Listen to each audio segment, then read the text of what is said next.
Today we're going to be talking about the Local Support Allocation, or LSA for short. The purpose of this video is not to give you all the ins and outs of LSA submissions, but just to give you a quick overview to hopefully provide you with enough information to get the resources you need so you can submit your invoices in a timely fashion and collect the funding that's available to you. So what is LSA? Essentially, this is funding that's available to corps and squadrons through D&D to help offset the normal day-to-day costs of operating the corps or squadron. The biggest thing is that the LSA is there to support all cadets equally, so it can't be used to subsidize just a small group of cadets in the training year. And before we get into eligible expenditures, the biggest thing I'm going to say here is go and reference current policy. This is a good general outline, the next few slides, but it may change as policy gets updated from time to time. So the biggest category, or one of the bigger categories, is that optional activities. So this is pretty much anything under the sun that brings training value to your corps or squadron.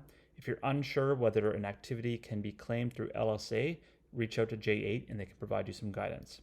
We also have optional physical fitness activities, so it ties into the optional activities just relating more to physical fitness.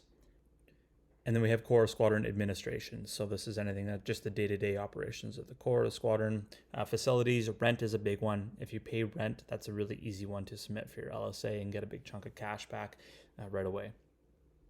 So once again, it's important that you refer to current policy before you try and submit an invoice for an activity or an expenditure, just to make sure that it's not going to fall into this category. So biggest things here is that anything that D&D already provides may not be eligible, and also anything that falls under gratuities, so gifts or testimonials, COs, coins, that kind of thing. And to calculate the amount of LSA that you get each year, essentially each corps and squadron will get $600 as a flat rate, and then $45 per the number of cadets in your corps or squadron. This is based on the official population that's published. So if you have any questions, it's always good to reach out to JA to confirm exactly how much you're going to receive in that year. The LSA allocation starts on the 1st of April and runs to the 31st of March of the following year. So that's the government's fiscal year. And it's important that we have all our submissions in before 31 March.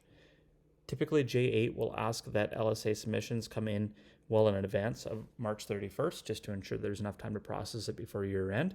So if you're running a little bit late, please reach out to J8 to let them know that it's coming, so that way your funding isn't reallocated.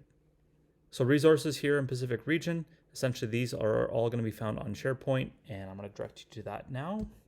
So we're going to go into the library, and then from the library, we're going to be looking at J8 claims and invoices. And then from there, we're going to go into for sponsor and committee, and that's where all the relevant policy and references are going to be found. Okay, and some LSA best practices. Essentially, there's no longer a requirement to identify the category when submitting an LSA invoice.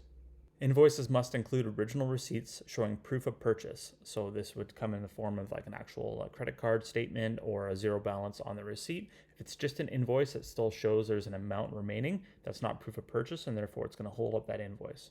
Do not submit multiple large receipts on a single invoice, because if there's an issue with any one of those receipts for any reason, it's going to hold up the entire invoice. So it's better to submit them as separate invoices, and that way if there's a hold up on one, you're not waiting for all of them to be paid out. Submit all LSA invoices well in advance of March 31st, ideally by the calendar year end of 31st of December, so that way you don't leave funding on the table and or it's not reallocated to another corps or squadron. And for rations and entry fees, include a copy of the attendance printed from Fortress. So there's no longer a requirement to print out a nominal roll and have the cadets sign. It's just easier to submit the Fortress attendance. So LSA submissions in Pacific Region, they go directly to J8 at the address there. And in conclusion, don't leave funding on the table and make sure that you submit timely so that way your funding isn't reallocated. Do not wait to invoice D&D, submit as you spend, so that way it's smaller invoices and you have a continuous kind of cash flow coming back in. And then keep track of your submissions as well to ensure that you claim the full amount every year. Once again, if you have any questions about where to go for LSA submissions, contact J8. And if you need help submitting an invoice, your zone training officer can help you as well.